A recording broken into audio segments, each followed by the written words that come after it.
जो लास्ट हमने डिस्कस किया था ऑन पेज एलिमेंट्स को, तो किसको हमने ऑल टैग को डिस्कस किया था और इसके अलावा हमने H1 टैग्स को डिस्कस किया था जो कि हमारे ऑन पेज एलिमेंट का पार्ट है।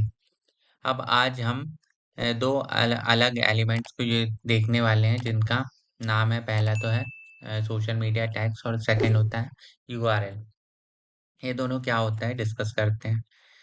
तो सबसे पहले ओपन ग्राफ और ये दोनों जो हैं ये हमारे HTML टैग और मेटा टैग्स के अंदर ही आते हैं जो कि ऑन पेज एलिमेंट का पार्ट है। अब ये open graph and Twitter card होते क्या है? तो open graph are the HTML tags read and understand by the Facebook, LinkedIn, WhatsApp and Twitter. मतलब ये जो ओपन ग्राफ होते हैं ये टैग्स जो होते हैं फेसबुक, लिंक्डइन और व्हाट्सएप पे हमको शो होते हैं। ये HTML टैग होते हैं। ट्विटर के लिए एक अलग होता है जिसे ट्विटर कार्ड कहा जाता है। Social media tags are the website pages are visible. ये दिखते कहाँ कहाँ पे हैं? Social media site when the someone shares the post on your social media post. ये कुछ इस टाइप के दिखते हैं।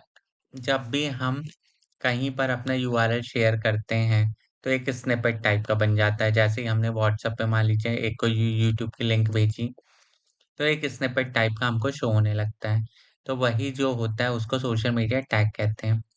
जिस तरीके से यूट्यूब का होता है, जैसे आप कोई यूट्यूब का सॉन्ग वगैरह किसी को शेयर करते हैं तो एक स्निपेट बन के आ जाता है, तो उसको ओपन ग्राफ कहते हैं। वैसे ही हमारी वेबसाइट का भी होता है और ये थोड़ा ज़्यादा अपीलिंग लगता है। These tags are display tags. ये क्या-क्या दिखाता है? हमें टेक्स्ट दिखाता है, इमेजेस दिखाता है, डिस्क्रिप्शन दिखाता है सोशल मीडिया वेबसाइट्स का, ठीक है? तो ये कैसा होता है एक्चुअल में देखते हैं। मान लीजिए आपने नहीं लगाया है ओपन ग्राफ तो ये कुछ इस टाइप का दिखता है। तो ये ओपन ग्राफ किस तरीके का होता है? इस टाइप का आपको दिखा रहा है, डिफाइन योर सिग्नेचर लुक बोरा बो, ठीक है? तो इस तरीके का दिखता है। अब ये कैसे लगाते हैं? ये हमारी वेबसाइट पे ये हम देखते हैं किस तरीके से लगाते हैं। तो ओपन ग्राफ को लगाने के लिए आप अपनी वेबसाइट को ओपन कर लीजिएगा, अपनी वेबसाइट का बैकएंड ओपन कर लीजिएगा और जैसे ही आप अपनी वेबसाइट के बैकएंड में जाएँगे, मैं जाऊँगा, तो ये मेरा बैकएंड ओपन हो रहा है। इसमें आपको पेजेस सेक्शन में जाना है, पेजेस में, ऑल पेजेस में।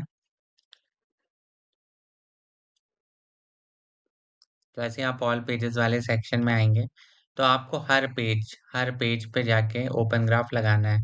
तो अभी मैं देखना चाहूँ तो मैं अभी मान लीजिए कि ये वाला जो मेरा पेज है, होम, इसको मैं ओपन ग्राफ लगा रहा हूँ। तो मैं इसको एडिट करूँगा।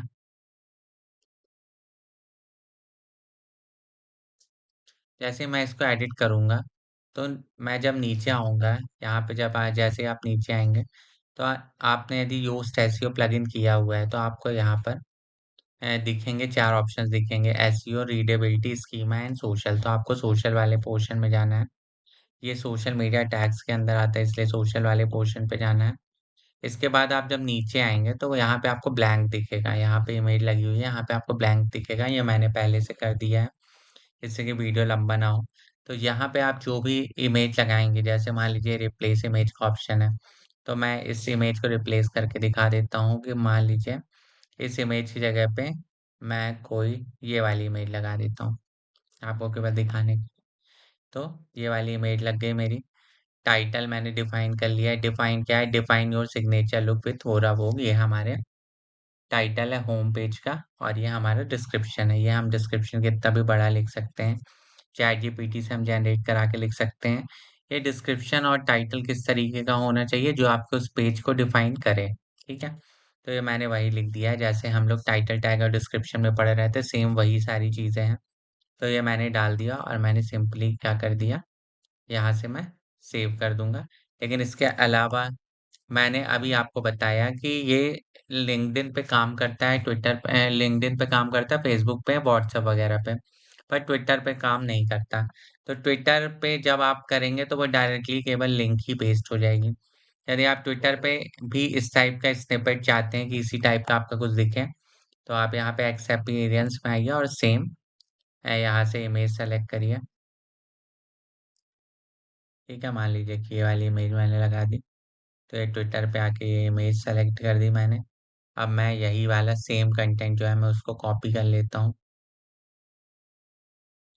मान लीजिए मैं यही सेम कंटेंट कॉपी कर रहा हूँ ट्विटर के लिए। तो यहाँ पे कंट्रोल सी किया मैंने।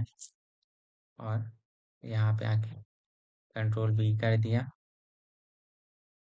ठीक है, ऊपर से हम डिस्क्रिप्शन भी, जो इसका डिस्क्रिप्शन है वो उसको सोशल डिस्क्रिप्शन कहा जाता है, उसको भी हम कॉपी कर लेते हैं यहाँ से।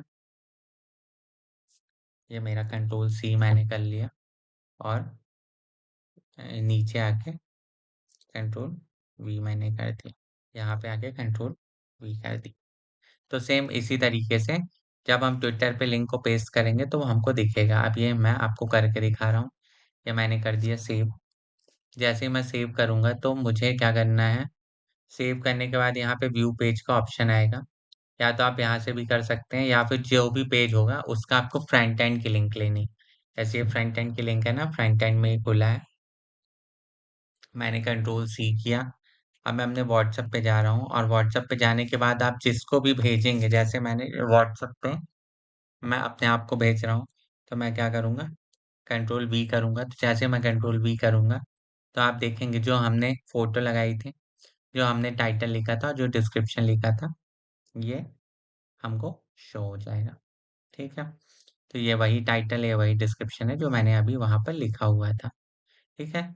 तो ये कैसे आता है, वैसे आप लिंक पेस्ट करते तो डायरेक्टली केवल लिंक शो होती, पर आपको स्निपेट चाहिए तो ये ओपन ग्राफ आप जब अपनी वेबसाइट पे लगा देंगे, तो आपकी वेबसाइट पे भी इसी तरीके से दिखने लगेगा और ये ज़्यादा अपीलिंग होता है और सीटीआर इससे बढ़ जाता है, क्लिक थ्रू रेट जो है इससे बढ़ने के चांसेस जो है वो काफ़ी ज़्यादा हो जाते हैं।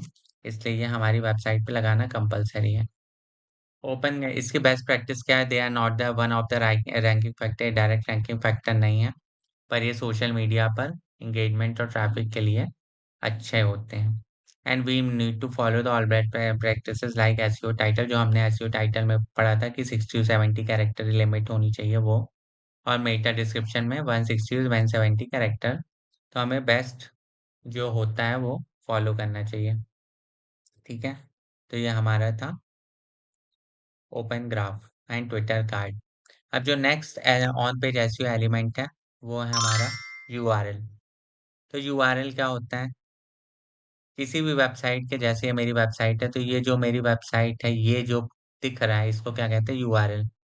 मान लीजिए मैं अपने ब्लॉग सेक्शन में जा रहा हूँ, तो जैसे मैं ब्लॉग सेक्शन में जाऊँगा तो ये आपको जो यहाँ पे शो हो रहा है, ये ब्लॉग करके ये क्या है? यूआरएल है।